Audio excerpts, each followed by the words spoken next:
Oltre 2 milioni di spesa per nuove tecnologie sanitarie. Inaugurato presso il nosocomio di Belluno, alla presenza del presidente della Regione Veneto Luca Zaia, un tomografo computerizzato di nuova generazione. Si tratta di un'apparecchiatura in grado di acquisire ampi volumi anatomici in un'unica scansione, consentendo di valutare in una sola acquisizione diverse casistiche e permettendo tra l'altro di escludere la complicanza da Covid-19.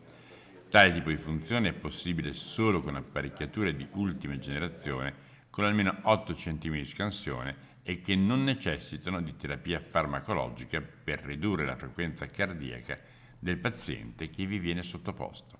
Sono due tecnologie importantissime perché portano questo ospedale a un upgrade uguale a tanti ospedali anche di maggior dimensioni della nostra regione e quindi stiamo offrendo ai professionisti che operano in questo territorio delle apparecchiature sicuramente complesse che danno tantissime informazioni e loro dovranno studiare e applicare, dovranno mettere in pratica le loro abilità per dare un risultato al cittadino migliore, più approfondito e anche qualitativamente superiore.